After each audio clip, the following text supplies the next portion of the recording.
Le pass sanitaire s'appliquera dans les cafés, les restaurants, les centres commerciaux ainsi que dans les hôpitaux, les maisons de retraite,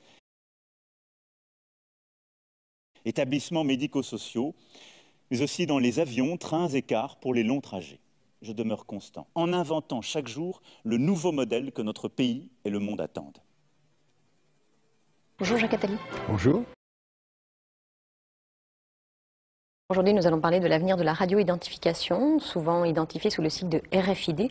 Alors qu'est-ce que c'est? C'est une méthode pour mémoriser et transmettre des données qui sont stockées sur des radioétiquettes composées d'une puce électronique et d'une antenne. Alors ces radioétiquettes, elles sont introduites dans des produits ou collées sur des objets, mais elles peuvent aussi être implantées dans des organismes vivants. Aujourd'hui, les applications, ce sont par exemple le pass Navigo pour la RATP à Paris, des passes pour des bâtiments sécurisés. Qu'est-ce qu'on peut imaginer comme application dans le futur?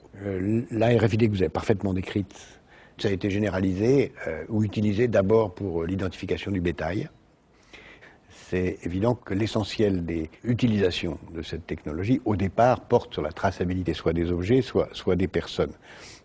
Donc tout ce qui va être de plus en plus nécessaire à suivre à distance, faire en sorte qu'on sache en permanence où se trouvent ces objets, en termes de sécurité sanitaire, de pouvoir tracer, en termes de sécurité sanitaire, de pouvoir tracer l'origine des produits agricoles depuis leur conception jusqu'à leur consommation. Sur les personnes aussi, on peut imaginer une traçabilité encore plus grande. Parce que sur les objets, on connaît, mais sur les organismes vivants, que ce soit les animaux ou les êtres humains, qui pourront avoir une puce électronique implantée dans le corps. Mais avant de parler de l'implantation des organismes vivants, il faut regarder tout ce qui va se passer aussi sur les moyens de paiement et sur la surveillance même dans la vie quotidienne de nos enfants ou de nos petits-enfants. La surveillance même dans la vie quotidienne. Bientôt, on va pouvoir avoir dans les grands magasins des caddies intelligents qui vont, lorsque vous passez devant un rayon, vous montrer sur un écran de télévision, grâce à des RFID, l'historique et le détail, avec la publicité nécessaire, des produits devant lesquels vous passez. Ensuite, vous le mettez dans votre caddie et vous sortez du magasin sans payer, puisqu'on aura sur soi une carte RFID qui va vous identifier votre compte bancaire. On aura sur soi une carte RFID qui va vous identifier votre compte bancaire. On paiera, mais sans s'arrêter à la caisse, au moment de télécharger. On pourrait même aller plus loin, parce que simultanément,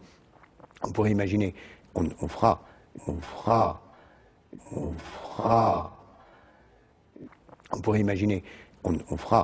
que votre frigidaire lui-même sera en permanence tenu à jour, qu'on sait ce qu'il y a dedans, et vous alertera sur ce qu'il faut acheter au moment où vous êtes dans le magasin, parce que ça manque, et au moment où vous aurez passé la caisse et où vous serez en train de partir, il vous dira quelle sera la nouvelle composition de votre frigidaire, et si vous n'avez pas oublié le beurre ou les œufs ou autre chose. Qu'est-ce qu'on peut imaginer sur la traçabilité des individus? Tout ce qu'on peut imaginer, c'est tout ce qui permettra, on pourrait imaginer, tout ce qu'on peut imaginer, c'est tout ce qui permettra, soit de façon positive, soit de façon inquiétante, de surveiller les gens. On pourra vouloir... on a parlé de mettre des puces RFID sur des nourrissons dans des maternités. D'abord, on pourra mettre sous forme de bracelet, en effet, des puces RFID pour identifier les nourrissons et savoir où ils sont en permanence. Est-ce que ça voudrait dire qu'on pourrait stocker sur soi toutes les informations relatives à votre état physique pour ne pas avoir à accumuler des radios, des diagnostics et tout posséder en permanence sur soi? Si on imagine qu'on réduit les étapes et qu'on n'ait plus de documents avec soi, est-ce qu'on ne va pas vers des questions d'éthique, d'intégrité physique? À terme, on peut, dès aujourd'hui ça existe, puisqu'il y a ce célèbre exemple d'une boîte de nuit à Barcelone qui l'utilise déjà pour identifier ses clients en leur proposant l'implantation par une petite chirurgie très élémentaire d'une puce qui leur permet d'entrer, de sortir et même de payer les consommations. Par une petite chirurgie très élémentaire d'une puce qui leur permet d'entrer par une petite chirurgie très élémentaire. On peut imaginer que chaque individu accepte volontairement ou sans le savoir,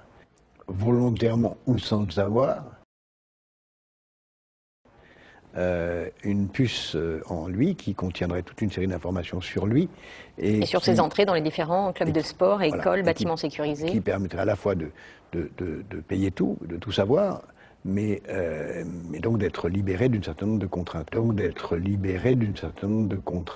Pour aller plus loin sur la traçabilité, est-ce qu'on pourrait imaginer une traçabilité universelle à travers tous les pays du monde? Parce qu'on imagine que les gens vont se déplacer et que si on se fait poser une étiquette intelligente sur soi ou qu'on a des documents qui stockent des données, passant d'un pays à l'autre, on voudra avoir une traçabilité universelle. En fait, la RFID est une étape d'une évolution beaucoup plus vaste qu'on appelle Internet des objets, où les objets vont avoir aussi une adresse Internet qui vont permettre de communiquer avec d'autres et elles vont pouvoir recevoir des ordres.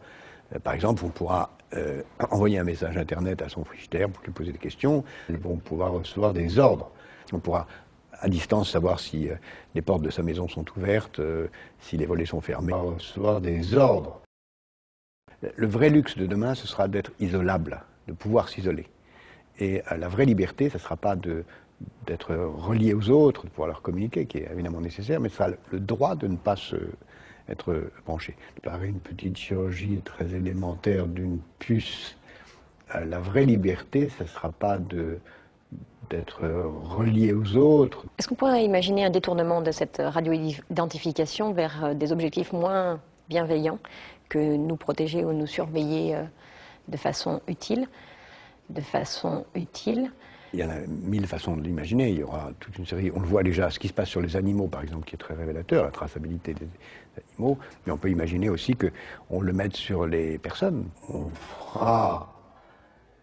Mais on peut imaginer aussi qu'on le mette sur les personnes pour tracer l'immigration volontaire. Enfin, il y a 1001 bonnes mais ça, c'est la raisons. société qui voudra Oui, aller vers ça. Est-ce que des personnes malveillantes pourraient récupérer la technologie On peut imaginer 1000 RFID 1000 sujets de romans qui viendront à terme et qui seront en effet extrêmement dangereux, mais pas la peine de donner des idées de ce genre. Vive la République et vive la France.